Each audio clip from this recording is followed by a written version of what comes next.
Bonjour à tous, bienvenue à vous à cette table ronde autour de la logistique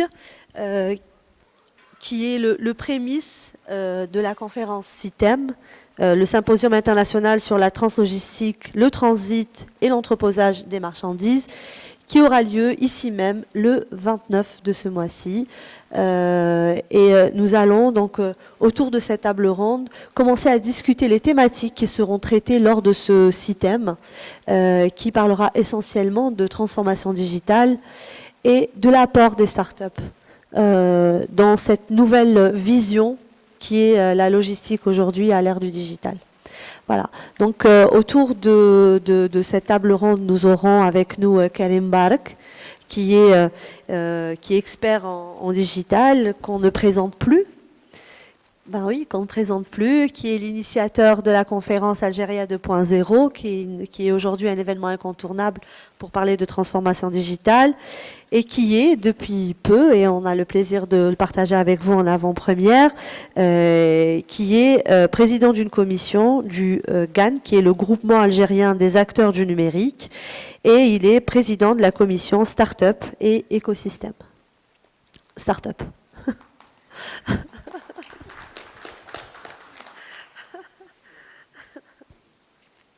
Juste à côté, nous avons Monsieur Batache, qui est représentant de Serport, qui s'occupe du digital, de la transformation digitale de Serport. Bienvenue, bienvenue à vous, qui aussi nous parlera de la transformation digitale de son entreprise et qui nous donnera peut-être en avant-première quelques informations sur ce qui est en train de se passer chez eux. Ensuite, nous avons l'honneur d'avoir avec nous donc Hind, qui est présidente du CITEM, qui porte ce projet depuis maintenant 4 ans qui a toujours justement créé cette conversation autour de sujets d'actualité, toujours liés à la logistique.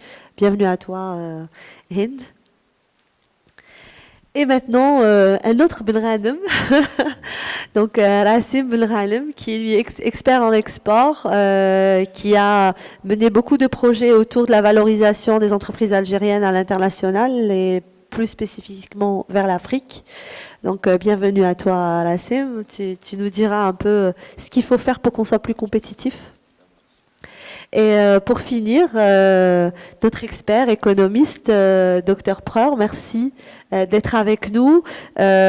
Donc votre spécialité, c'est la stratégie. Et c'est ce qui nous manque aujourd'hui, donc une vision stratégique. Et c'est ce qu'on va aborder avec vous. Merci d'être avec nous. Voilà. Donc pour lancer la conversation, on va aborder une des premières problématiques qu'on va traiter lors du CITEM de cette année. C'est les startups. Aujourd'hui, on parle beaucoup de startups. C'est un grand sujet dans l'actualité algérienne. On veut valoriser, on veut encourager la création de startups dans différents domaines. Mais quel serait réellement l'apport, donc la dynamique startup, pour moderniser le secteur de la logistique au profit de l'économie nationale. Donc ça va être vraiment un très très gros sujet. Et je te laisse Hind nous dire déjà pourquoi avoir choisi cette thématique, pourquoi ce sujet aujourd'hui et comment il sera abordé lors du CITEM.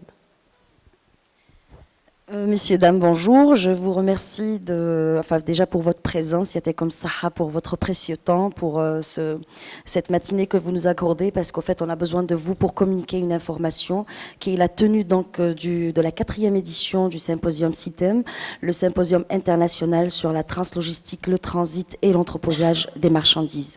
Donc, nous sommes à la 4e édition, grâce à vous d'ailleurs, grâce à nos partenaires que je remercie vivement.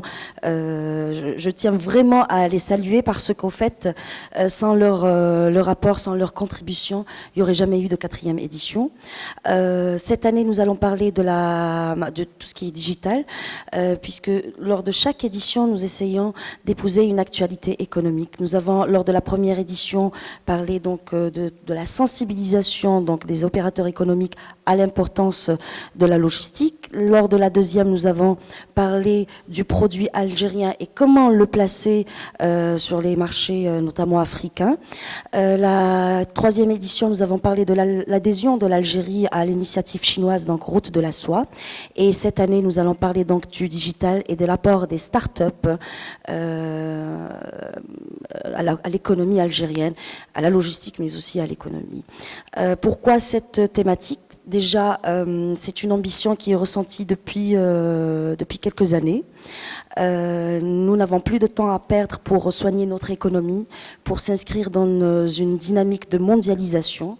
Le digital reste le canal le plus approprié et il va falloir conjuguer nos efforts pour justement avoir ce niveau donc, de mondialisation et d'émancipation économique.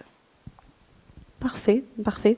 Et cette année, autant que les années précédentes, il y aura des annonces, il y aura des discussions fortes et l'objectif sera probablement, et tu me corriges si je me trompe, d'alerter un peu l'opinion publique, et c'est pour ça que les médias sont importants, et les politiques sur justement cette transformation nécessaire. D'abord, alerter, non. Au fait, nous, on essaye un peu de soigner l'opinion publique parce que on a tendance à sous-estimer un peu les efforts qui sont consentis par les entreprises, notamment publiques. Il y a beaucoup d'efforts qui ont été faits, beaucoup de réalisations, sauf qu'il y a un manque de communication. Et donc, le système reste ce carrefour où on essaye de vulgariser un peu ce savoir-faire, parler des compétences algériennes, parler de l'infrastructure routière qui existe, de l'infrastructure déjà portuaire, aéroportuaire, enfin, toute l'infrastructure liée à la logistique.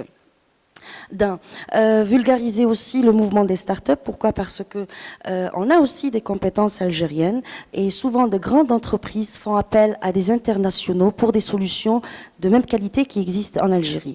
Donc là, on parle de sous-traitance, comment accompagner ces startups, comment leur offrir des opportunités d'affaires. Et voilà, et on va parler aussi comment on développe l'aspect digital, notamment avec le service Serport, l'entreprise Serport. On va parler de l'opérateur économique agréé. Donc voilà un peu le rôle de notre événement Sitem, c'est vraiment apporter la bonne information. Parfait. Là, on tend une perche à Karim. Donc la première conversation qu'on va créer lors du Sitem, c'est justement pourquoi les mastodontes de la logistique ont besoin de start-up. Qu'est-ce que les start-up peuvent apporter à cette économie et surtout comment on peut travailler en bonne intelligence pour que chacun puisse apporter justement cette pierre à l'édifice, comment on peut travailler en bonne intelligence entre grandes entreprises de la logistique et les startups qui baignent aussi dans cette idée de digitaliser des process qui existent peut-être depuis déjà des centaines d'années.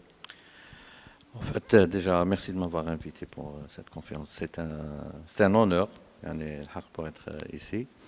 Et aussi les journalistes, et je vous salue car c'est vraiment difficile de faire votre travail, surtout en 2020. Donc là, les informations, ils jouent des infos contradictoires, c'est pas évident de recouper tout ça. Mais ce que je veux dire par rapport au Sitem, pourquoi j'ai adhéré, et surtout à cette édition, d'ailleurs on dit un salon qui dépasse la 3e édition, donc il ne va pas mourir, c'est exceptionnel, on est à la 4e. Le souci est simple. En Algérie, comme on disait tout à l'heure en off, c'est qu'on est présumé coupable jusqu'à ce que ce soit nous qui prouvons que nous sommes innocents. C'est-à-dire que dans ce cas-là, on peut faire des choses et peut-être mieux que certaines solutions proposées par de grandes firmes. Je ne dis pas que les grandes firmes ne font pas de bonnes choses ou de belles choses, elles le font. Le souci est à quel coût ? On peut acheter une solution propriétaire. Déjà, le nom propriétaire, ça veut dire que demain, on l'a acheté à 10 millions de dinars ou à 20 millions de dinars. Demain, dans notre process, ou dans notre métier, si on commence à être agile, comme on disait tout à l'heure, à essayer de faire une modification. Cette petite modification dans un logiciel propriétaire veut dire une dépense en plus. Et elle sera peut-être, dans certains cas, ça va coûter plus cher que le logiciel lui-même. Donc, j'insiste, moi, sur le fait que les grosses entreprises, portuaires ou autres, devraient faire confiance aux startups, disons, je ne vais pas utiliser ce mot, aux petites entreprises, parce que jusqu'à maintenant, Mazel m'a une définition exacte en Algérie, mais on va bientôt la voir, la bonne nouvelle, c'est que les développeurs ne connaissent pas le métier, par exemple, spécifique à, que ce soit la médecine ou le transport ou la logistique. Les grosses entreprises ont peur que leurs informations vont s'éparpiller, vont être dévoilées quelque part, bien que je ne vois pas où je mets les informations très stratégiques les عندنا pour l'instant. Donc, on peut avoir un service ou un département informatique. Les grosses entreprises ont, généralement les plus grandes ont des DSI, tout, même un département complet ou une direction. C'est eux qui connaissent le métier. Il faudrait donner une chance à une jeune entreprise pour connaître le métier et avoir une autre vision. Parce que s'ils sont dans une entreprise plus de 50 000 ou 5 000 employés, et ça fait 50 ans qu'ils fonctionnent de la même manière, ils n'ont pas trouvé une solution simple à un problème simple, ils ne pourront jamais le trouver. Donc il faut un autre regard externe, des jeunes, ou des moins jeunes, ou des vieux comme moi, pour essayer de trouver des solutions simples à un problème simple.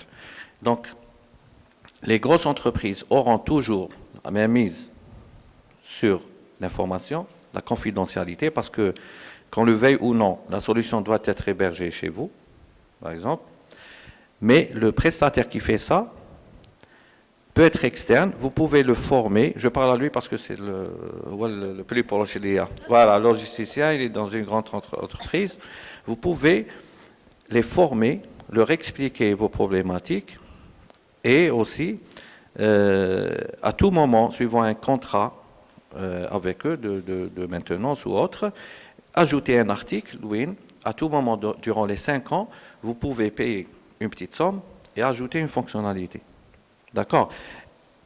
Et cette solution qu'ils vont vous trouver, la solution, le logiciel pour la grande entreprise, peut être exportable sur d'autres entreprises à l'international. Mais ce qu'il faut faire aussi, c'est que ces grosses entreprises doivent accompagner ces jeunes startups ou l'entreprise, petite entreprise, pour les certifier, pour que leur code soit uniforme. Le souci des logiciels qui sont développés ici, c'est qu'ils ne suivent pas en architecture une architecture qui peut être exportable. Mais il y a des façons de le faire. Normaliser le développement et le certifier. Il faut que les ingénieurs soient certifiés par des grosses entreprises pour pouvoir exporter. Et là, c'est une chance pour les grosses entreprises de payer jusqu'à peut-être 100 fois moins cher une solution qui peut régler et être personnalisée suivant le métier تاعهم à moindre coût et aussi participer au développement de l'économie nationale. Clairement. Et si on parle d'attributs qui sont propres aux petites entreprises, aux startups, quand on parle d'agilité, quand on parle de mutualisation, dans le digital, la mutualisation, c'est quelque chose qui est très fort. Est-ce que c'est pas justement ce dont a besoin une grande entreprise comme Serport, par exemple? Aujourd'hui, Serport, c'est un mastodonte. Pour prendre une décision, pour se faire signer un contrat, il faut...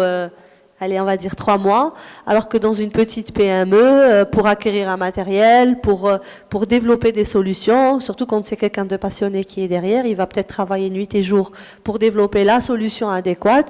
Donc, il y a un gain de temps, il y a de la passion et il y a de l'expertise spécifique peut-être dans l'IT ou dans l'application mobile ou autre chose. Je suis d'accord avec vous, mais ça ne s'arrête pas là parce que le souci, c'est le process. C'est-à-dire, les grosses entreprises ont un process. Ce process, il est défini soit par la loi, soit par le règlement intérieur de l'entreprise. Qui est en général très lourd, plus l'entreprise est grande, plus... C'est pour ça que je dis toujours qu'il faut une décision politique, créer des lois ou bloquer, carrément geler des lois pour faciliter ce genre de transactions.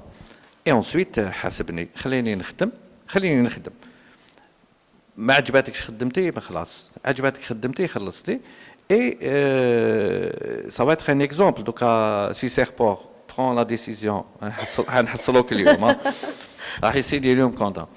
Donc si Serpor fait la tentative, dans l'exemple de faire confiance à ces jeunes entreprises, ça peut être qu'une success story. Et ça va donner envie à d'autres entreprises comme Sonatra, comme Naftal, comme les grosses boîtes, à aller vers ce pas. Moi, j'aimerais qu'on entende maintenant Serpor, justement, qu'il nous parle justement de la transformation digitale de Serpor. Est-ce que c'est enclenché? Est-ce qu'il y a une main tendue vers les startups ou pas? Comment se positionne aujourd'hui votre entreprise, qui est quand même un gros acteur de la chaîne logistique? Comment se positionne aujourd'hui dans ce nouveau marché et puis ces nouvelles attentes? Bonjour tout le monde, bonjour mesdames, messieurs, bonjour. Merci pour l'invitation, merci pour la question qui est hyper pertinente. Aujourd'hui, le groupe Serpor s'est engagé dans la transformation digitale de ces entreprises pour l'optimisation de leur gestion et qui a pour finalité la croissance de leurs activités.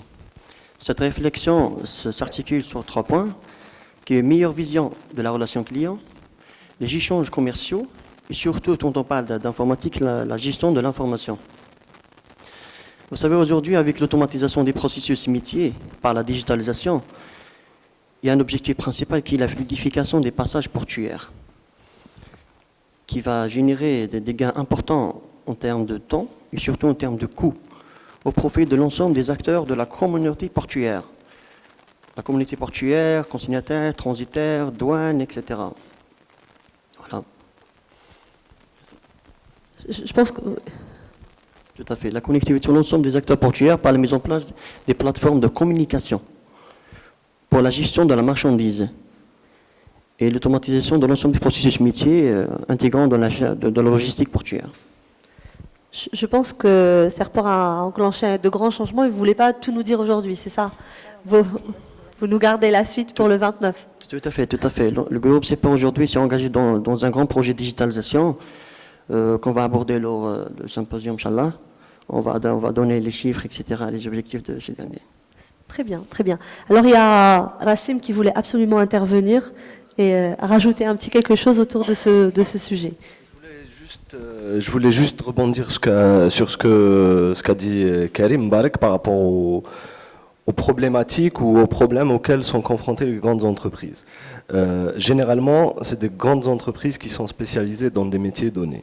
Et en termes d'objectivité, seules les startups ont la capacité de réfléchir objectivement en prenant les différentes considérations en termes de problèmes confrontés pour proposer des solutions.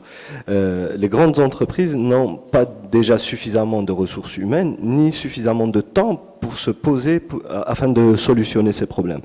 Or, les startups, comme tu as déjà dit, Leïla, ont cette flexibilité en termes de temps, en termes de regroupement de ressources, vu qu'ils peuvent optimiser la ressource humaine qui est sur le marché donné, en l'occurrence l'Algérie, pour, en concertation, travailler à des solutions qui peuvent être valables pour peut-être Serpor, la corporation des entreprises de la logistique, si on parle du métier de la logistique, et par ricochet, on pourrait exporter ces mêmes solutions. Donc on va optimiser la partie recherche et développement qui est destinée à une seule entreprise, et cette même solution pourrait être dupliquée sur d'autres marchés. Donc voilà, c'est vraiment cette capacité d'être objectif et d'être flexible à trouver des solutions.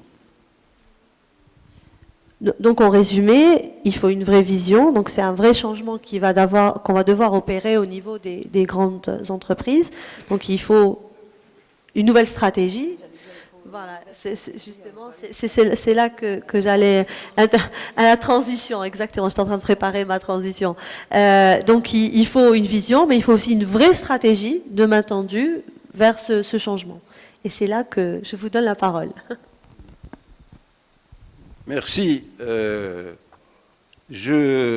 D'abord, je remercie Madame Benranem et je la félicite. Je félicite votre organisme pour avoir pensé à à cette question qui est une question innovante. En fait, c'est toute la problématique de l'industrie algérienne aujourd'hui. La digitalisation est plus qu'une coquetterie.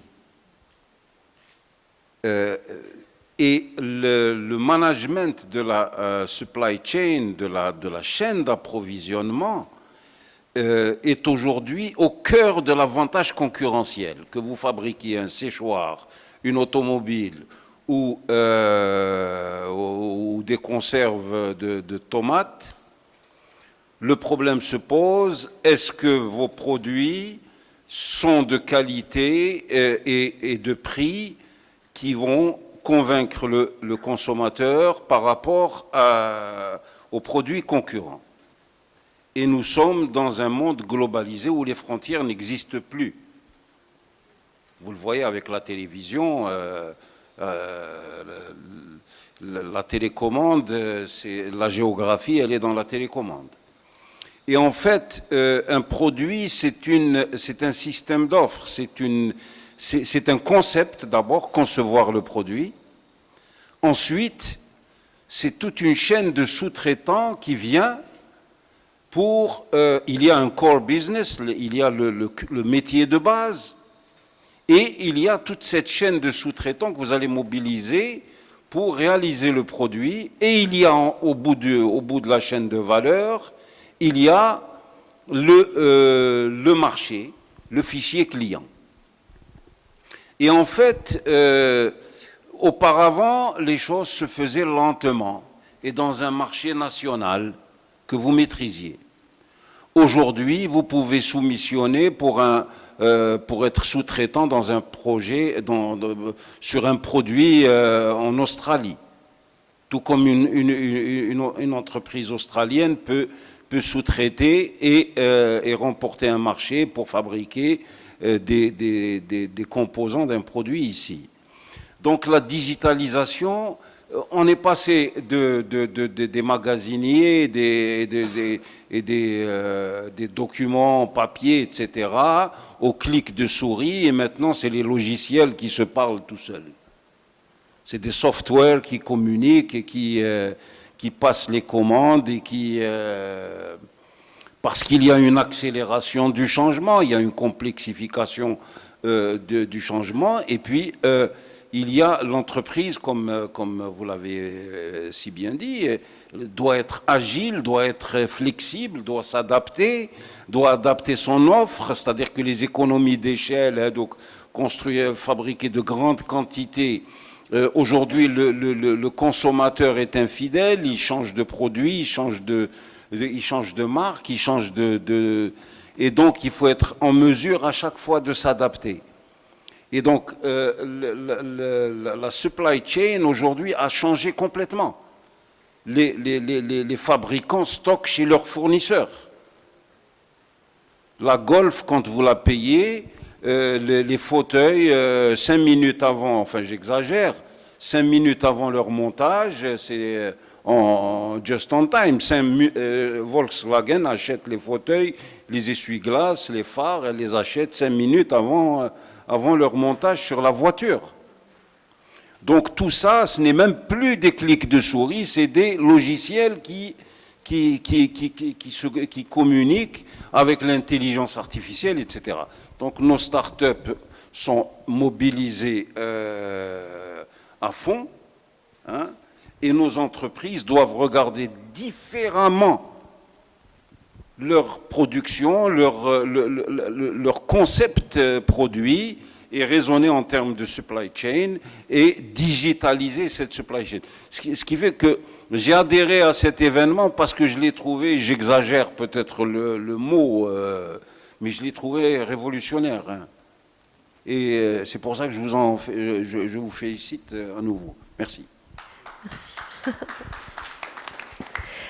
Je pense que c'est aussi l'occasion de revenir sur un sujet qu'on a traité lors de tous les systèmes, qui est un sujet de coût, qui est très important aujourd'hui, surtout quand on est dans un monde quand on est dans un univers qui est complètement ouvert, où on doit être compétitif à l'intérieur de notre pays, mais aussi à l'extérieur.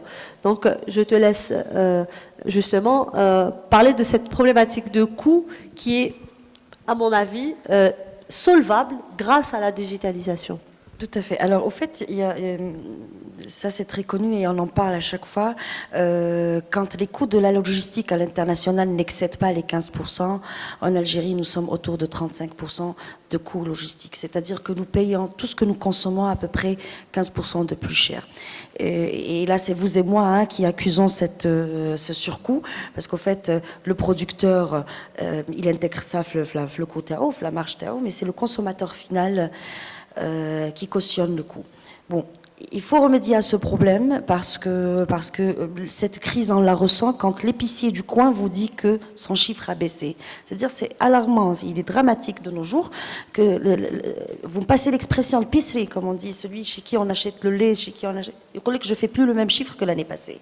Donc, pour soigner cela, il va falloir repenser et réfléchir à la logistique parce que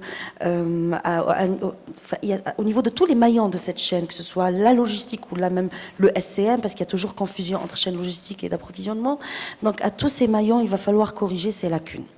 L'une des solutions pour corriger des lacunes, c'est la digitalisation, parce qui dit digital dit gain de temps, avoir l'information authentique, l'optimisation, et ça réduit vraiment et considérablement les coûts de la logistique. Ces coûts-là sont ressentis au niveau local, c'est-à-dire distribuer une bouteille d'eau depuis Alger vers le sud de l'Algérie. L'Algérie, donc qu'en est-il de placer le produit algérien à l'international? Quand bien même on a de produits de qualité, mais sur le plan compétitivité, on ne parvient pas à... Je cite l'exemple de la date. La date algérienne, il y a quelques années en arrière, heureusement qu'on a solutionné ce problème, hein, le label algérien, on l'avait perdu, Deglet Nour, on l'avait perdu récemment, on a récupéré le Made in Algérie à Deglet Nour. Elle était distribuée par des pays voisins, mais à des prix très raisonnables et à une qualité meilleure. Pourquoi? Parce qu'ils maîtrisaient la logistique, ils maîtrisaient le stockage, les conditions donc, de la conservation, etc. Donc Houma, il parvenait à exporter notre produit, qui est la date, à l'international à un meilleur coût. Chose qu'on ne parvenait pas à le faire. Et je l'avais dit récemment, je cite l'exemple d'un grand industriel qui est dans la production de produits laitiers.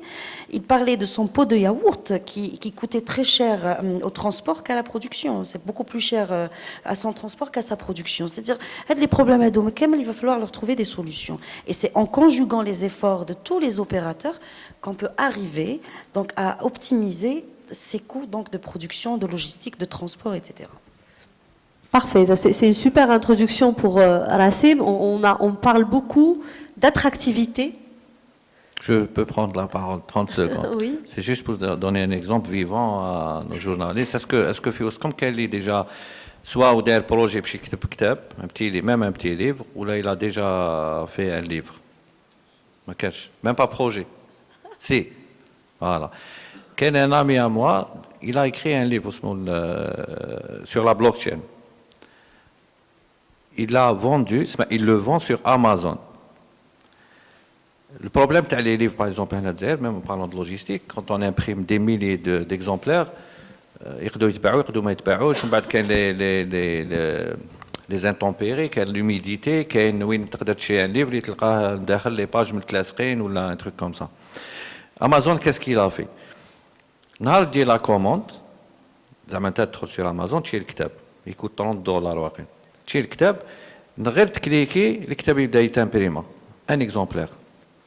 Ils ont conçu des machines اللي يخرج لك كيما la qualité تاع l'offset avec la couverture en couleur وخشينه mais qui peut imprimer un exemplaire à la fois. On بعد يبعث à travers la gestion de sa logistique يبعث لك للجابون ولا الهند ولا. Ça c'est une solution simple mais qui minimise les coûts et les pertes, c'est-à-dire élimine carrément. On peut surtout l'avoir en dématérialisé. On peut aussi télécharger le livre. Il a deux versions. Il y a une version papier parce que le livre, le bouquin, c'est-à-dire d'après moi, il y aura toujours des amateurs qui aiment le papier ou يقرأ. Il y a une autre version où il est numérique et le paiement يخلص suivant les pages les يقراهم l'utilisateur. C'est-à-dire là, 300 pages, une page ou la deux, il va payer qu'une page ou la deux. C'est-à-dire là, au détail, oui, vraiment, j'ai géré tout le process. Mais ça, c'est dans le cas où on peut produire une pièce, mais quand il s'agit de la grande consommation, quand il s'agit de volume, on ne peut pas se permettre ce type de solution. Là, les solutions de Tawana, c'est, allez, je cite par exemple dans les transports, souvent on a le problème du retour à vide. Et enfin, vous voyez, donc ce sont ce type de problèmes qu'il faut... Il y a une start-up qui a développé... Non, pas uniquement ça, mais je voulais dire, vous êtes mieux placé que moi quand on parle de logistique, elle peut être c'est-à-dire sur 50 000 fardeaux, 50 000 bouteilles, comme elle peut être sur un site e-commerce qui va livrer un petit cadeau, 10,000 la livraison 50,000. Donc ça peut aller vers juste un objet ou un produit et sur un semis ou la... Donc on revient à l'attractivité et la compétitivité des produits à l'export. Et la logistique, c'est important pour être attractif et compétitif. C'est un maillon primordial et vital de l'activité commerce internationale de l'Algérie. Hein.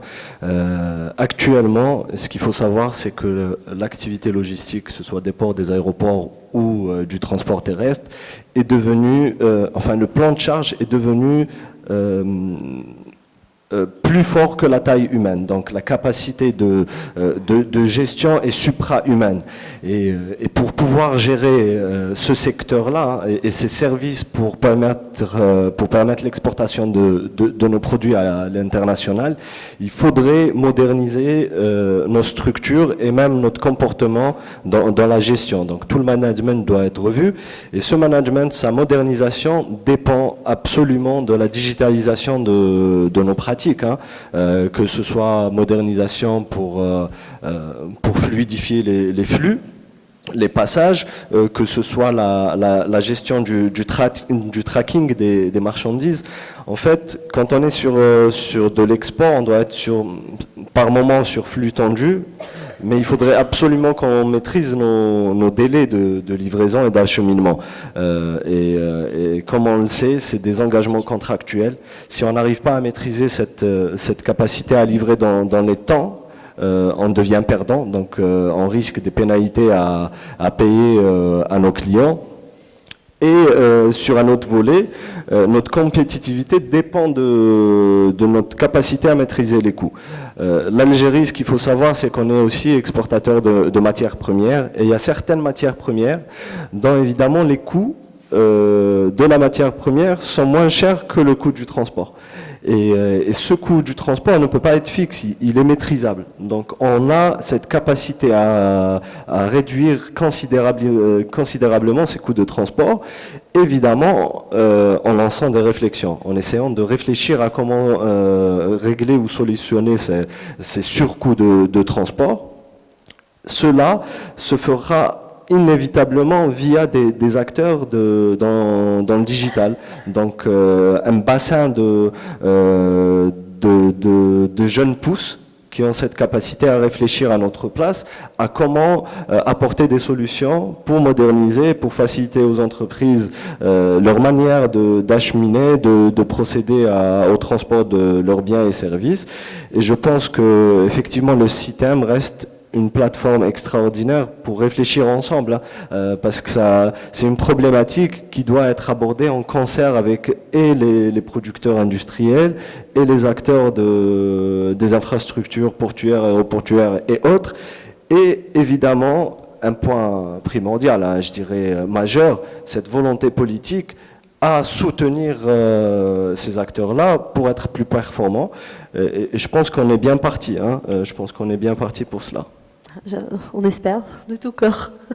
Donc on revient à M. Batache qui va nous apporter justement une partie des solutions auxquelles a pensé déjà votre entreprise pour que le produit algérien soit plus compétitif justement sur les marchés internationaux. Tout à fait. Je rejoins Rachid par rapport au perfectionnement et l'excellence opérationnelle. J'ai parlé tout à l'heure de l'automatisation des processus liés au métier et à la logistique. C'est quoi? C'est la digitalisation des pratiques. Justement, c'est l'optimisation de l'exploitation des ressources humaines et matérielles par la mise en place des échanges de données informatisées. C'est digitaliser les documents qui circulent autour de l'ensemble des acteurs par la mise en place d'une plateforme de communication électronique dédiée à la marchandise. Et les bénéficiaires, ce sont l'ensemble des acteurs de la communauté portuaire. Je parle bien communauté portuaire, c'est-à-dire l'ensemble des acteurs internes et externes qui vont profiter de cette dernière. Et il y aura des statuts de suivi de l'ensemble des actions de chaque intervenant de la chaîne logistique portuaire. Et puis qui va générer des gains en temps surtout, et en coût, qui va permettre la finalité, la fluidification des passages de la marchandise. Problème des surestaries qui, comme aujourd'hui, quand même, génère un peu des coûts importants, très très importants. Voilà. Parfait. Il y a un dernier sujet que j'aimerais qu'on aborde ensemble. C'est la sensibilisation sur l'importation de l'opérateur, l'importance de l'opérateur économique agréé.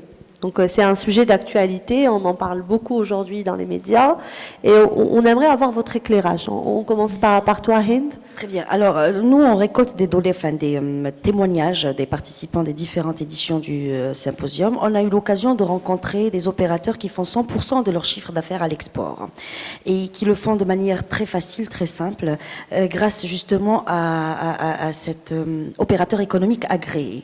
Et c'est là où on parle de connectivité entre les ports, entre les douanes algériennes, qui ont fait donc beaucoup d'efforts, où l'exportateur ne subit plus les mêmes délais qu'il y a 5 ans en arrière. C'est-à-dire que les choses se font d'une manière très fluide. Il faut en parler, il faut communiquer pour rassurer donc davantage les opérateurs qui désirent s'inscrire dans cette dynamique d'export. C'est-à-dire qu'aujourd'hui, on peut exporter facilement. Il suffit donc de devenir opérateur économique agréé, sauf que pour le devenir, il va falloir être, comment dirais-je, il va falloir tout déclarer, être transparent les chiffres, c'est la transparence, au fait. D'ailleurs, le digital a une conséquence directe, c'est au fait créer une certaine transparence, parce qu'on peut avoir l'information authentée sans qu'il y ait d'handicap à la bureaucratie, sans qu'il y ait donc... voilà le rôle, t'as les douanes algériennes, la mise en place de l'opérateur économique agréé. Et je suppose que cette connectivité facilite aussi la tâche aux services donc, portuaires, n'est-ce pas ?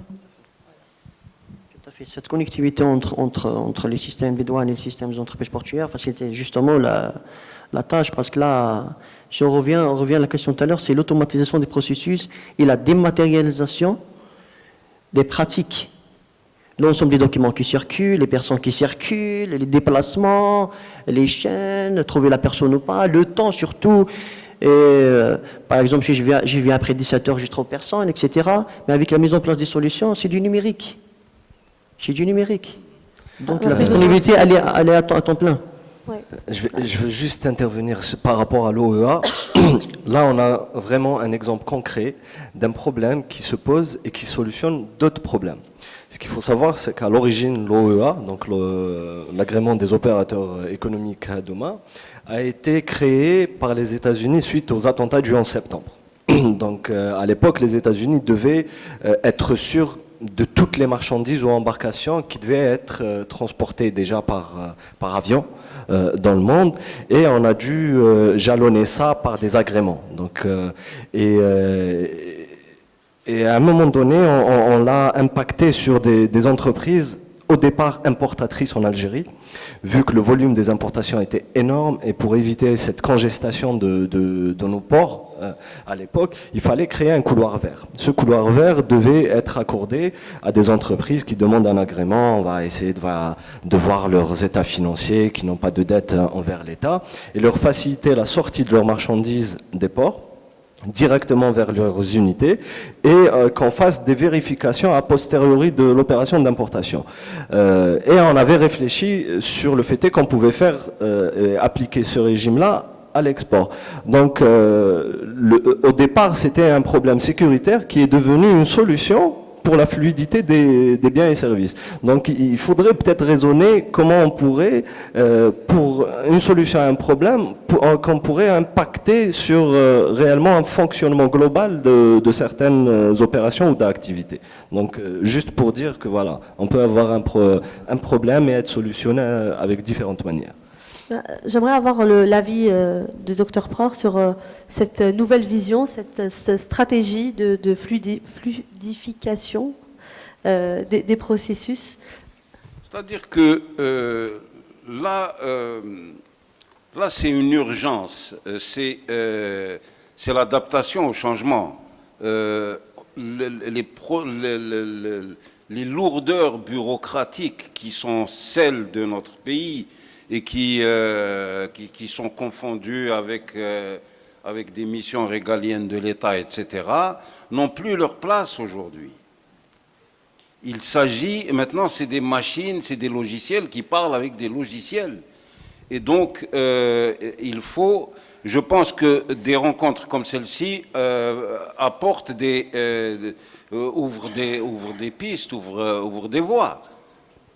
Mais les missions régaliennes de l'État, ça n'est pas de surveiller chaque milligramme c'est de surveiller la démarche globale qui soit un accélérateur de progrès pour l'économie. Hein. Donc il y a beaucoup de remises en cause à faire. Si nous avons aujourd'hui une industrie qui représente 5% du PIB, c'est qu'il y a un problème. Si nous avons des IDE qui ne viennent pas, alors que il faut voir, hier, ce matin, pour préparer cette réunion, je regardais sur Internet ce que font les Tunisiens, les Marocains en matière de digitalisation de la chaîne logistique. C'est impressionnant. C'est impressionnant. C'est-à-dire que c'est un retard énorme. Et leurs États ne sont pas moins des États souverains. Donc, il faut être sérieux. Okay. Il y a matière à prendre de chez nos voisins. Il faut prendre, la notion de temps a changé. Il y a la mondialisation, les technologies de l'information et de la communication contractent et la distance et le temps. C'est l'instantanéité de l'information. Aujourd'hui, on manage des systèmes productifs à l'échelle. Il y a une transnationalisation des processus productifs et ils sont managés à partir de systèmes centraux sans aucun problème. Et avec l'intelligence artificielle, il est possible de trouver des solutions à des situations critiques, etc.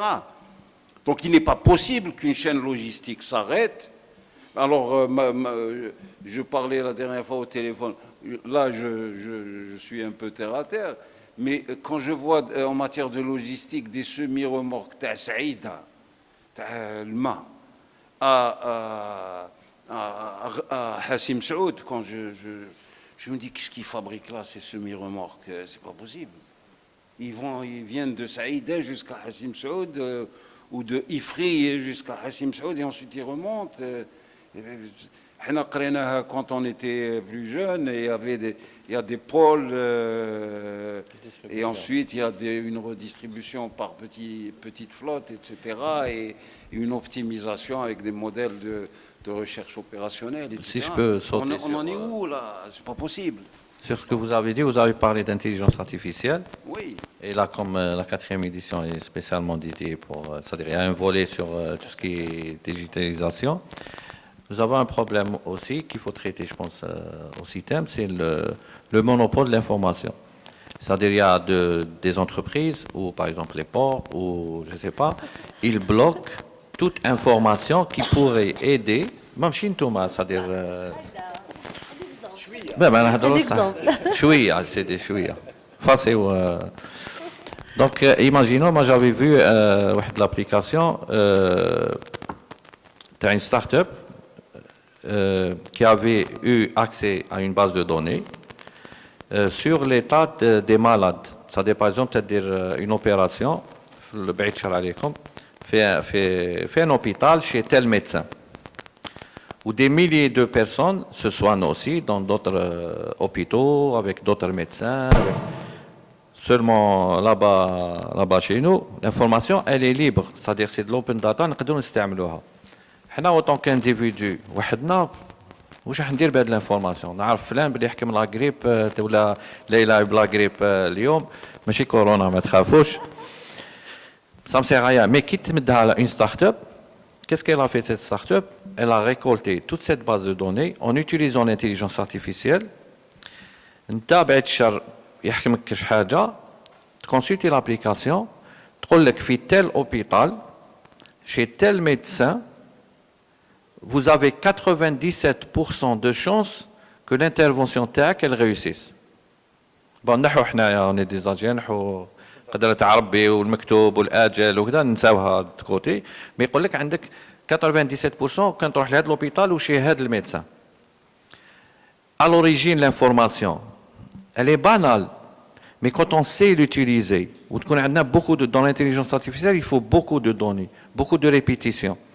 Fait une donnée oui avec le machine learning on va entraîner cette solution la machine à trouver un raisonnement واحد اخر اللي حنا en tant qu'humain ما عادش نخمموا له parce que حنا on rencontre cette situation بالك خطره في العام نمرضوا لا غريب. On ne peut pas déduire حاجه هكذا. Donc s'il y avait l'open data, si on pouvait accéder par exemple à Air Algérie, moi j'avais développé une petite solution واش دير سيت نفد la data de chez Air Algérie ما كانش. Mais il y avait un site à l'international اللي يعطيك tous les vols مين قلع اسكو قلع ما قلعش وين راه في البحر وين راه وعنده واحد لابي اللي تقدر ترفد منها الانفورماسيون. دونك هاد لا سوليسيون واش دير انت راح تقلع تجيب خوك ولا صاحبك اللي ضل يهبلك كل ما يجي من ليطرونجي يقول لك راح تديني ما يخلص طاكسي ولا ما يحكمش ياسير ولا كاس كيل في نتايا ا تو مومون تعرف باللي الطياره يقلعت تجيك نوتيفيكاسيون باللي لافيون فا اتيري دون 10 مينوت وانت تكون قدام الايروبور ديماري 10 مينوت افون ماشي ديماري كي تلحق الايروبور يقول لك مازال ما قلعتش ولا ان طومبيري ولا دونك توت سي انفورماسيون توت سيت داتا peut être utilisée donc on peut pas le savoir par rapport à la logistique mais si on avait de l'open data on pourrait éventuellement développer ce genre de solution et c'est le rôle de système. Merci. Vous savez, l'open data c'est un concept qui est hyper large, etc. L'objectif principal de la mise en place des solutions électroniques, c'est de fournir l'information disponible, intègre, fiable et surtout en temps T, une information réelle pour permettre aux acteurs d'intervenir, pour permettre aux managers de décider, etc. Donc c'est ça l'objectif principal de la mise en place de solutions IT. C'est à 200%. On est معك. Mais il y a quelques informations اللي peut-être انتم عندكم ديروا بها البابوره وداخل البور البابوره مقلع peut-être qu'il y aura des startups qui vont utiliser cette donnée. On va pas, vous n'allez pas partager vos finances ou là où je fais à la marchandise ou là.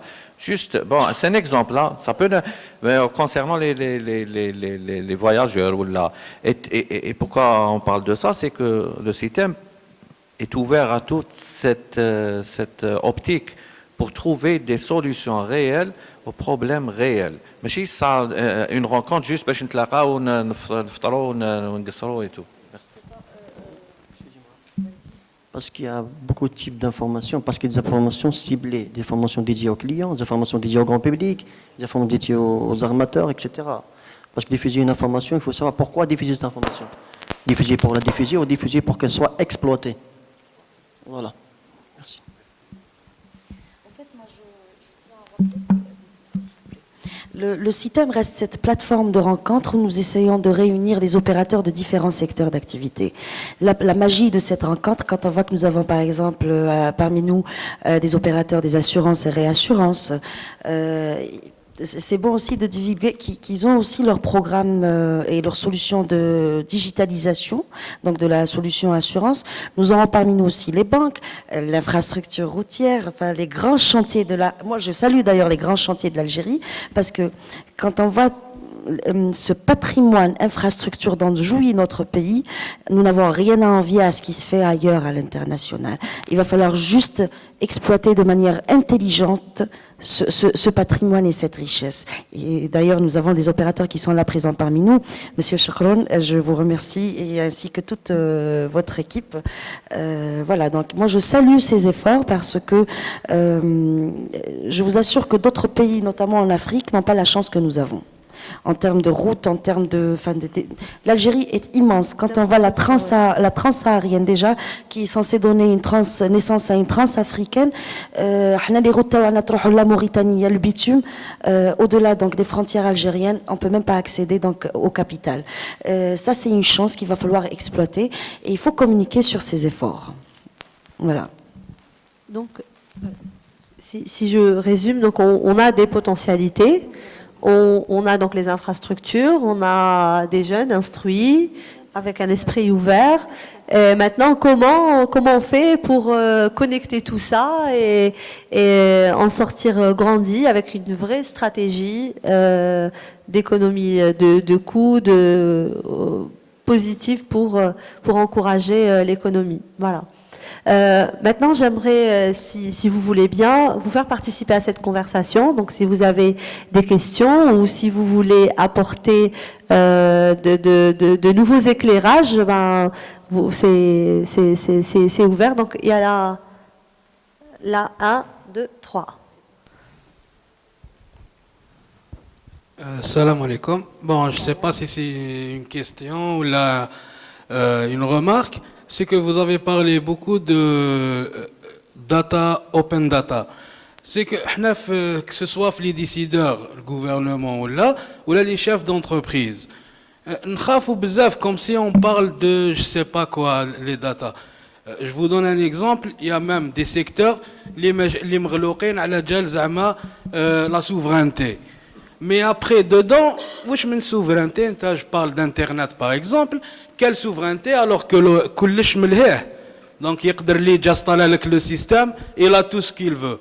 Les entreprises aussi, je vais citer par exemple Sonatrach, elles donnent rien, on n'a aucune info. Après on trouve des Chinois qui viennent pour installer tout un système qui peuvent avoir toutes les informations qu'ils veulent. Donc est-ce que c'est normal qu'on donne l'opportunité aux étrangers d'accéder à tout ce qu'ils veulent et on les aide, on les facilite, et les Algériens non?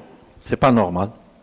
On l'a dit au début, le but du système, c'est de donner l'occasion à rassembler les opérateurs et les jeunes entreprises à essayer de trouver ensemble et de faciliter l'élaboration d'une solution qui peut les arranger. Et si tu me permets, parce que je sens que c'est mon salon aussi, je suis impliqué. D'ailleurs, c'est le salon de tout le monde. Et en parlant de l'open data, l'open data, c'est toutes les informations qui peuvent être divulguées à X personnes. C'est l'entreprise ou c'est l'État qui décide. En parlant de la data sensible, il y a la possibilité de crypter tout ça. Il y a la possibilité d'être les hommes en utilisant la blockchain. Personne ne pourra à ce jour décrypter une chaîne de code, elle est protégée par la blockchain. C'est-à-dire, sur une donnée, je ne sais pas moi, le volume, disons 1 Tera de données, je peux laisser libre 100 mégas qui ne peuvent pas pénaliser l'activité commerciale de l'entreprise ou la confidentialité, ou par exemple on parle de solutions pour les médecins, le ministère de la Santé qui marque l'exemple Mourbin, et protection de la vie privée. Ok, moi j'ai pas besoin de connaître le nom du malade ou la pathologie, bon j'ai besoin de la connaître, mais on peut ouvrir tout ça en protégeant certains secteurs. Mais c'est pas normal. Moi, je le dis, ça fait 10 ans qu'on se bat sur l'open data et on peut pas. On a des développeurs ou là, des jeunes étudiants qui font dans l'intelligence artificielle. Eh ben, ils utilisent de la data de Google Battle. Il y a certains packs que tu peux utiliser gratuitement, mais qui ne reflètent pas. Mais tu développer une solution réelle à un problème. Il faut des milliers, des centaines de milliers par exemple, si on parle de photos, détection de cancer ou la il faut des centaines de milliers de photos ou de radios là, la machine qui trouve une radio à détecter telle chose. Et ça bloque tout le monde. Et le médecin, et la start-up, et le... Pardon. Moi, je voulais rajouter une chose, c'est que par rapport à cette crainte de confier la confidentialité des entreprises géantes telles que Sonatrach ou autres aux étrangers, le choix des fournisseurs n'est pas fortuit. Donc parfois il y a des décisions et des négociations qui sont mûrement réfléchies. Il ne faut pas croire que la Sonatrach s'amuse à négocier avec des internationaux de manière très légère. Non. Bon, après, oui, il faut donner la chance aussi aux nationaux de faire leurs preuves.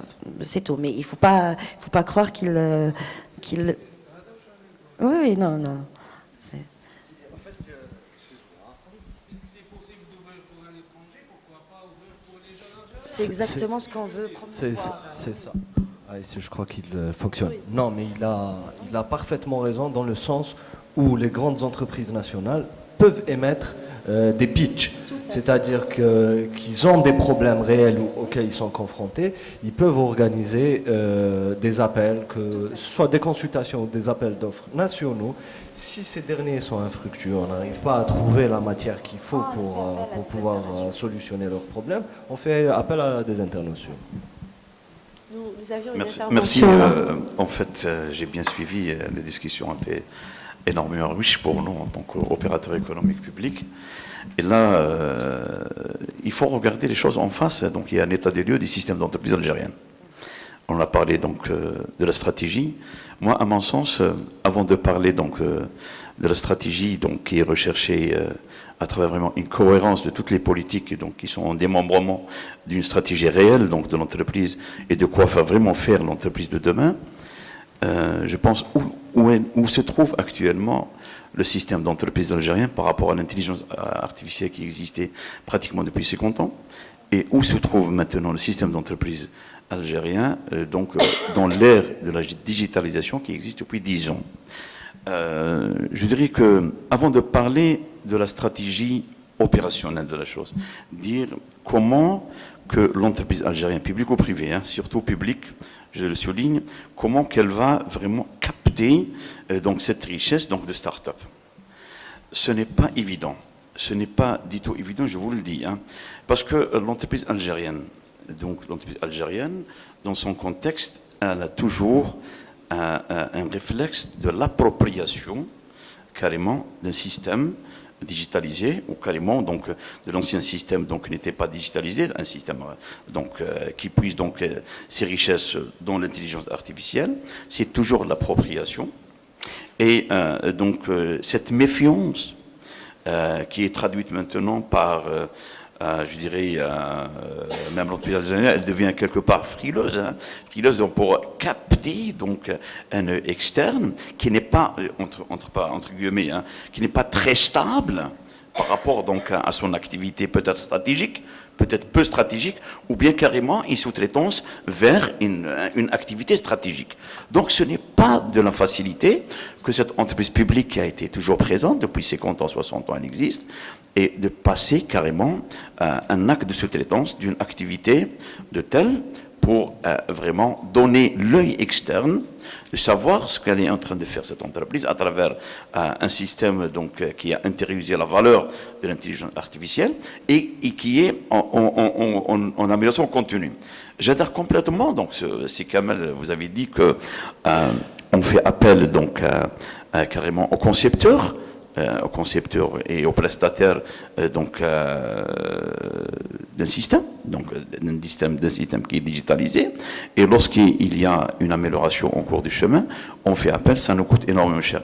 Je suis entièrement d'accord. Mais l'entreprise, cette méfiance, maintenant, il faut la faire disparaître. Comment la faire disparaître? Il faut vraiment un choc envers, je dis bien un choc envers l'entreprise, donc publique surtout, et dire que la start-up, c'est une entité économique qui peut soutenir le développement, qui est là, qui est stable, et tisser carrément un climat de confiance. Parce que la start-up, pour nous, c'est une entreprise qui est très flexible à la démutation. Elle est là aujourd'hui, demain, elle n'est pas là. Parce que, en fait, c'est une niche d'activité. C'est la vérité. Ouais, elle est là aujourd'hui, demain, elle n'est pas là. Donc, non. Alors, je m'excuse, hein. Je m'excuse parce que, non, regardez, je suis en train de faire un flash photo de l'existant. Hein. Bon, moi-même, j'ai travaillé beaucoup sur la start-up. Mais je vous dis le climat de l'entreprise algérienne et de la start-up algérienne. Aujourd'hui, regardez, des jeunes qui sont un véritable pool, qui vont travailler sur une start-up, sur une niche donnée. S'ils ne trouvent pas vraiment une captivité donc, dans le climat économique algérien, ça ne rémunère pas bien. Dès que le produit commence à exceller, on trouvera donc un preneur ailleurs. Demain n'est pas là. Et voilà, donc la solution donc, qu'ils m'ont vraiment préconisée m'a donné certainement donc, un soulagement momentané. Je la recherche dans cette start-up, elle n'est plus là. La start-up, vous avez raison. C'est pourquoi que je dis que le système d'entreprise algérien, il faut qu'il s'adapte au contexte. Voilà, c'est ce que je veux dire. Donc ça veut dire que la stratégie actuelle, elle doit être pas uniquement une stratégie macro, mais descendre encore plus bas vers la stratégie opérationnelle. Mettre en place des démembrements de politique qui vont capter notre start-up, capter donc cette jeunesse qui est une véritable richesse pour nous, pour l'entreprise publique surtout. Je vous remercie. C'est pertinent, je vous remercie déjà au nom de toute l'équipe. Je dis la parole parce que quand même, je peux répondre. Donc, on est sur la gauche. Je veux répondre sur 2 points. Le point numéro 1, la start-up peut disparaître, vous avez raison. Pas que la start-up, quelle que soit l'entreprise. Non, les mots qu'il a utilisés. Pourquoi il y a des services ou des directions DSI? Voilà, tout à l'heure, j'avais parlé qu'ils travaillent en collaboration. C'est-à-dire, le département de la direction DSI apprennent ou expriment les problématiques et la start-up doit trouver des solutions. Le département DSI suit le développement de la solution.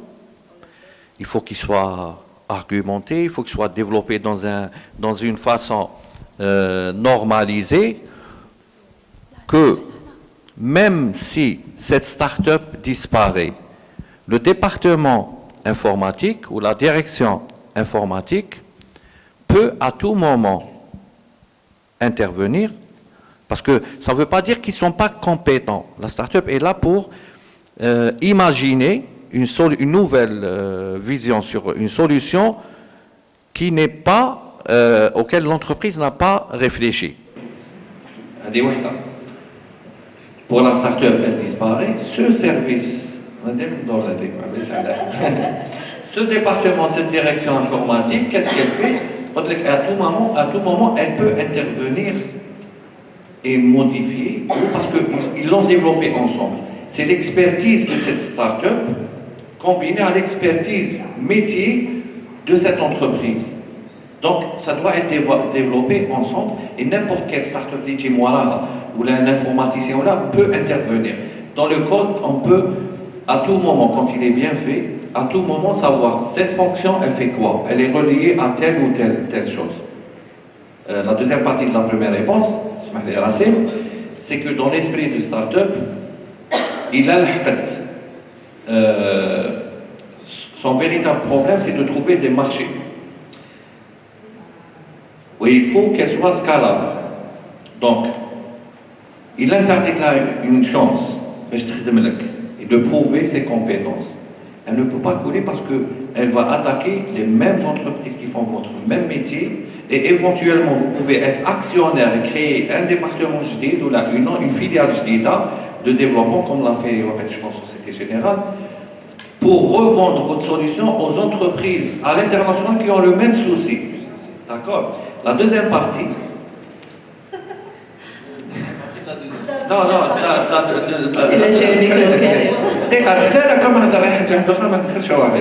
mais la deuxième partie, et vous avez aussi raison, sur l'écosystème.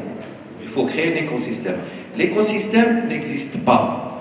Mais les 3 ministres qui sont maintenant à la tête de ce secteur sont en train, maintenant, en ce moment, de réfléchir à ça. Et la meilleure des choses, des nouvelles, c'est qu'ils, pour une fois, ils impliquent les opérateurs privés pour bénéficier de leur expertise. Je ne dis pas expérience, je dis expertise. C'est très différent. Donc, on le verra d'ici peu. Et il ne peut pas travailler tout seul parce que la Banque centrale, qui a tout fermé sur elle et qui travaille avec une méthode archaïque depuis l'Istiqlal, il y a quand on parle d'écosystème, c'est tous les, même Thomas, en tant que journaliste ou en tant qu'opérateur, vous êtes dans cet écosystème et chacun doit faire un geste. كل واحد يحط دوره كما نقول donc دوره ما existeش يحط 5 dinars sans se rendre compte qu'on travaille avec une grande somme. Mais je parle là d'intelligence. Chacun met de ce qu'il peut faire pour aider cet écosystème, pour essayer de le créer. Et on espère que ce nouvel écosystème qu'on est en train de créer ensemble, effectivement c'est ça la nouveauté, c'est qu'aujourd'hui on fait appel à de l'expertise privée, à des gens qui ont évolué dans le monde économique, qui ont une expérience et une expertise à participer à ce changement. Et heureusement d'ailleurs, parce que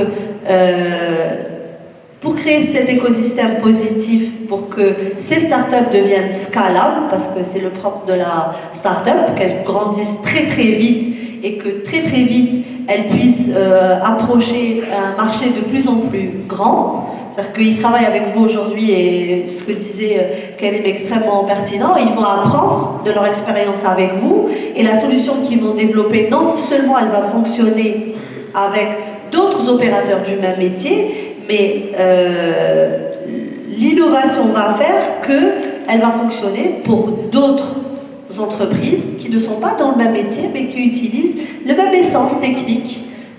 Donc c'est pour ça que c'est scalable très vite. Quand vous voyez des pays qui ont des programmes start-up très très forts où en un an une start-up devient une licorne et qu'elle vaut des millions d'euros sur les marchés internationaux, qu'elles arrivent à lever des fonds partout dans le monde mais d'une façon extraordinaire, on se dit pourquoi pas, et surtout c'est les efforts de tous. Il faut que les banques jouent leur rôle, les assurances. Aujourd'hui, quand une start-up va dans une banque,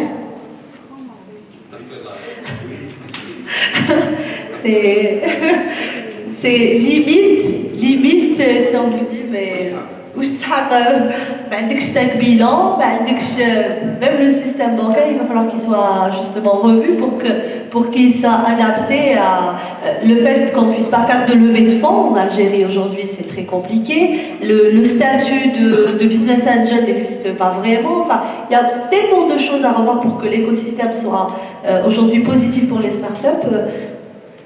Que voilà, il va falloir les efforts de tout le monde, mais là où je ne rejoins pas ce que vous dites, c'est que c'est pas sûr qu'elles meurent. Non, toutes les entreprises de toute façon ont 7% de chances de réussir, donc quelle que soit l'entreprise. Pour la start-up, c'est exactement la même chose, et elle a encore plus de chances s'il y a un gros groupe public qui lui tend la main. Donc si on voudrait choquer, il nous faut absolument avoir accès à des données. Et encore, nos data analystes sont tellement performants qu'ils ne sont plus là. Ils sont sur des marchés étrangers, full, avec des rémunérations extraordinaires qu'on ne peut imaginer. Donc à un moment donné, la disponibilité de données est primordiale. Je ne veux pas aller sur de la confidentialité, mais il y a des données très très simples.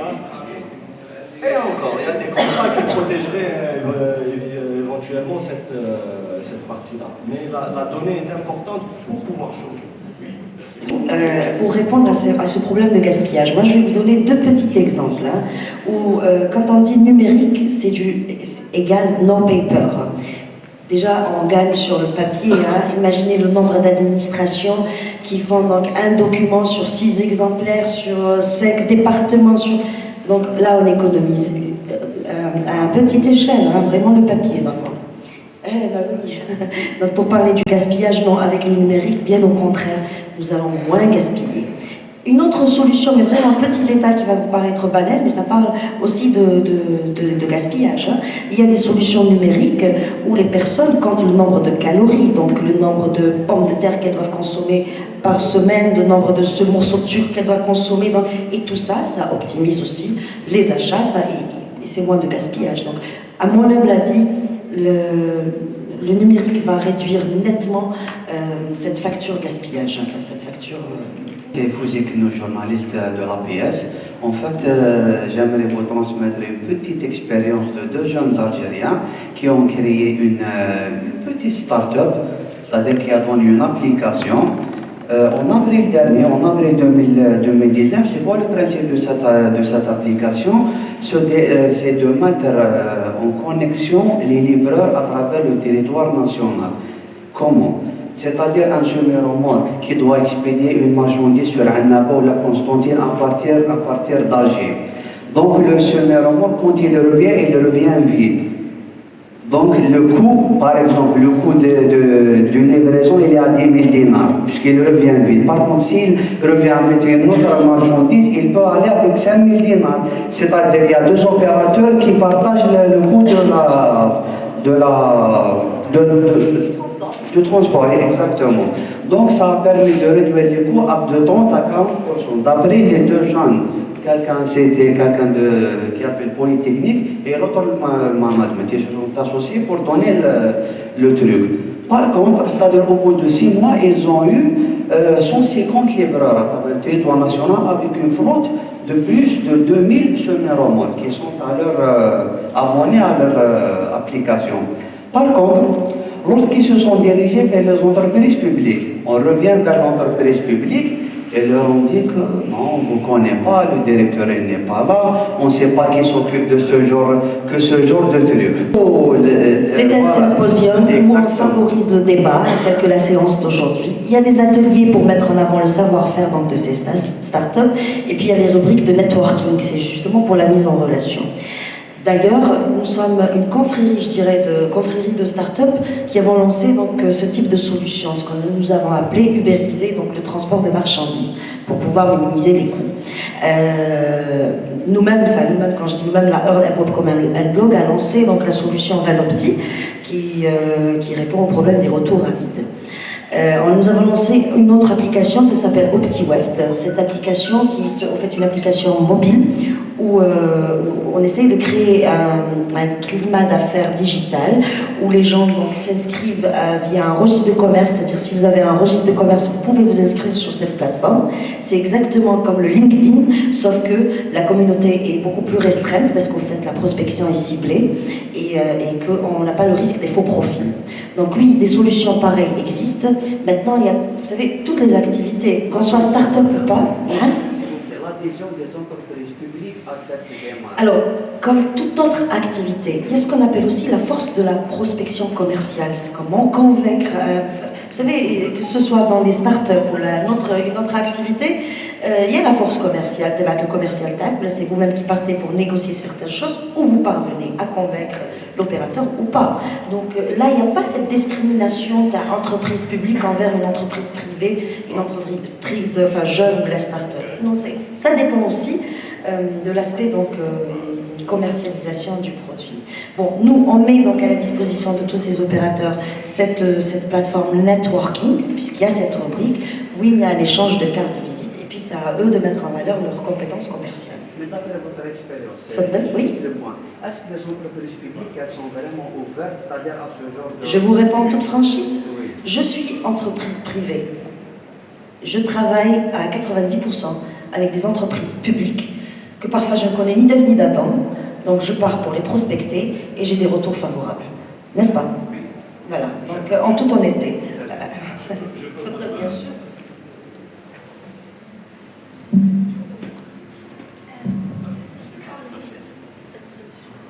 Merci. C'est pas que les entreprises publiques sont frileuses par rapport à la prestation des startups. Je vous dis que le système d'entreprise aujourd'hui, c'est un système qu'il va falloir l'adapter à ce contexte économique. Parce qu'on parlait, ça fait 10 ans de ça, de l'environnement de la PME. Maintenant, on ne parle plus à une dimension environnementale de la PME, on parle d'un écosystème de la PME et de l'entreprise. Cela veut dire qu'on doit parfaire carrément nos réflexes. Nous, en tant qu'entité publique, on est pratiquement dans la place économique, dans la sphère économique algérienne, on est 8000 entités publiques, on est 8000 entreprises publiques.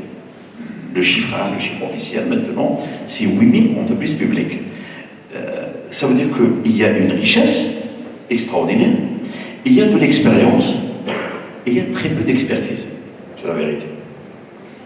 Ça veut dire qu'on peut puiser davantage sur cette richesse latente, donc, parce que l'université algérienne, on forme davantage, on a des gens qui sont dans les systèmes d'information, on a des gens qui sont dans les systèmes informatiques, et on a des gens qui développent carrément des solutions dédiées vers l'entreprise publique, ou bien vers l'entreprise privée. Surtout l'entreprise publique, parce que la dimension de l'entreprise publique, elle est plus importante que l'entreprise privée aujourd'hui. Il faut le dire, ça c'est une réalité. Voilà. Bon, là, maintenant, revenons à l'attractivité donc de la start-up envers carrément donc, le système d'entreprise publique. Il faut, que la start-up soit convaincante, il faut qu'elle se rapproche, il faut aussi qu'elle fasse carrément du marketing. Et il faut qu'elle fasse du marketing. Moi, j'ai participé donc, au premier carrément Startup Weekend, donc lorsqu'on l'a fait en 2003, 2004, donc j'ai coaché dans plusieurs startups à l'époque. Je vous dis que pour vraiment arriver à convaincre une entreprise publique de l'époque en 2004-2005, dire voilà, ce jeune va vous apporter, ces jeunes vont vous apporter donc des solutions. Et croyez-moi, j'ai participé donc à une promotion sortante à l'École Polytechnique d'Oran et j'ai vu des solutions, croyez-moi, j'étais membre du jury parce que c'était un post-graduation avec l'Université de Lille et j'ai vu un groupe de jeunes qui a apporté des solutions vendables, je dis bien vendables, à Elixir Presto, c'était une solution était applicable et je vous dis avec toute sincérité, dans le jury, il y avait avec nous des étrangers, ils allaient carrément capter donc, ces jeunes qui offraient carrément des solutions qui étaient des solutions avec objectifs réalisables certains. Je voulais juste aussi rajouter une petite remarque, c'est que souvent les startups, ou même les petites entreprises qui viennent de naître, ne font pas beaucoup d'efforts, c'est-à-dire ils attendent beaucoup des entreprises publiques comme si c'était une obligation. Ils ne font pas d'efforts sur tout ce qui est communication, ils n'investissent pas parfois un rond, c'est malheureux de le dire, un symposium, ou là une fois, on l'a mais ça coûte cher. Ça coûte cher, ça rentre dans le coût, c'est l'investissement, il faut intégrer le coût donc, de cette communication qui est rentable. Donc, non, il y a des choses qui se méritent, il y a des choses qui se gagnent. On a tous démarré très très petits, on a dû investir, parfois payer de notre propre poche pour justement séduire les opérateurs publics. Il ne faut pas croire que non, on a fait beaucoup d'efforts. On recrute, tel qu'à une start-up parce qu'elle vient de naître, je ne ramène pas un commercial. Maintenant, il faut recruter. Et quand vous budgétisez votre projet, il faut intégrer aussi les salaires. Moi, je ne recrute pas un comptable. Maintenant, s'il faut avoir un comptable, il faut le recruter. Donc, vous voyez, les efforts à demain, il faut aussi que les startups ou les nouvelles entreprises, les entreprises qui viennent de naître, qu'elles fassent attention à ces budgets. Donc, voilà. Par rapport à la thématique principale qui est la logistique à l'ère du digital. Donc, pour un peu recentrer, parce qu'apparemment, ça ne parle que de start-up, mais en fait, je vous dirais, pour ma part, en tant qu'entreprise publique, la start-up est une partie des solutions qui peuvent faire partie du digital, mais ce n'est pas la solution miracle, je dirais. C'est pas un message négatif de ma part, surtout pas. Surtout pas. Mais c'est juste pour vous dire que si on replace ce sujet dans une rubrique économique, on peut effectivement lui accorder son environnement, son écosystème, tout ce qu'on veut, et faire en sorte que ça soit un élément auquel on peut se baser pour des solutions spécifiques. Mais ce n'est pas le sujet principal, je vous dirais. Parce que, en tant qu'entreprise publique, je voudrais apporter un plus pour vous dire qu'effectivement, selon les décideurs et selon l'environnement dans lequel on se trouve, on peut faire en sorte que ce changement, on le provoque de manière un petit peu plus accélérée. Nous-mêmes, nous avons signé un partenariat avec un incubateur de start-up pas parce qu'on surfe sur la vague, mais tout simplement parce que c'est une solution qui nous a paru évidente il y a de cela 2 ans. On a travaillé sur pas mal de dossiers et on s'est dit c'est une solution pour nous en tant que société et dans l'économie. On aimerait bien faire en sorte de faire confiance aux jeunes qui peuvent apporter quelque chose. Ça ne veut pas dire que la SAA ne peut pas se permettre financièrement d'acheter un logiciel à 20 millions de dinars ou plus, hein. Mais pour vous dire que l'environnement est de plus en plus favorable. Pour le quatrième système, en tant qu'assureur, le sujet de la digitalisation est beaucoup plus gros et nécessite une meilleure communication, je pense, avec tous les opérateurs, parce qu'on est tous plus ou moins développés, mais à des degrés différents. Vous avez le secteur des assurances qui a peut-être un niveau d'évolution par rapport au digital qui est à l'état embryonnaire. Vous avez un autre secteur, peut-être la douane, ou un autre maillon de la chaîne qui est peut-être un petit peu plus développé, qui possède la base essentielle à la digitalisation rapidement. Peut-être un autre secteur moins, les travaux publics peut-être moins, le commerce, le ministère du commerce, peut-être qu'ils ont encore des difficultés. Enfin, pour vous dire, dans toute la chaîne, je pense qu'il y a vraiment lieu de mettre l'accent sur l'acquis, ce qui est existant, pour peut-être se projeter sur la logistique et la digitalisation. Parce qu'à des degrés différents, on veut tous bien faire, on veut tous digitaliser, on ne sait pas trop comment procéder, parce qu'il faut que ce soit des process qui soient déjà mis en place, une cartographie. Il y a tellement d'éléments qui rentrent dans la digitalisation et beaucoup de métiers différents. Donc moi personnellement, en tant que participe à cette édition, et je pense qu'on n'hésitera pas à mettre l'accent sur le fait qu'on est dans l'innovation, mais aussi on est dans le métier. Donc il faut associer les deux. Et puis pour nous, ça sera peut-être très intéressant de voir quelle est la stratégie et quelle est l'évolution de chaque entité qui fait partie de la chaîne et comment nous, en tant qu'assureurs, on pourrait contribuer. Donc, start-up, franchement, moi je suis pour. Hein, le hashtag start-up, c'est très très bien. Et on est dedans en tant qu'entité publique. Et j'espère que lors de ce système, on pourra aussi voir quelles sont les nouveautés par rapport à la thématique. Et je vois que le débat s'est dirigé finalement vers les start-up, vers la production de software. Hein. Tout naturellement, le débat, et ça, c'est un signe positif. Maintenant, à mon avis, il faut appeler un chat un chat. Les start-up, il y a une forte mortalité. Le cœur c'est la loi des grands nombres. C'est-à-dire que le cœur, c'est l'émulation et l'innovation. Et à mon avis, il faut parler de processus innovant plutôt que de start-up. C'est-à-dire, le processus innovant comporte la start-up, qui est l'acteur, qui est l'un des acteurs. Il comporte la fertilisation croisée université-entreprise. Il comporte les incubateurs, c'est-à-dire les facilitations. Et enfin, il comporte les venture capital, les sociétés de capital risque. Et donc, c'est ce dispositif qui doit être considéré. La start-up, c'est un joueur de football qui a de bonnes dispositions, qui est préparé, qui peut terminer à Manchester City ou s'effacer. Donc, déclencher ces processus innovants, organiser des articulations organiques entre le monde entre l'entreprise et l'université. J'ai assisté chez mon ami Abdelrahman Achaïbou, il y avait donc la réunion des anciens de l'école polytechnique et des jeunes polytechniciens ont présenté leur club d'innovation, etc. J'étais vraiment émerveillé par cette émulation.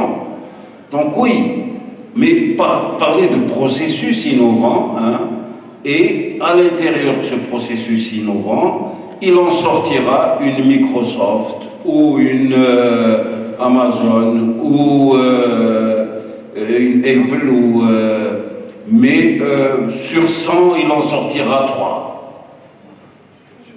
Ou j'en sais rien. Mon ami qui est plus qualifié que moi pourra peut-être chiffrer mieux que moi.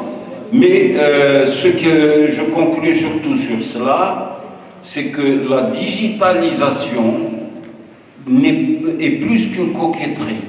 Parce que dans notre pays, on a l'habitude de démonétiser les concepts, à force de les utiliser à tort et à travers. Donc la digitalisation est comme le ministre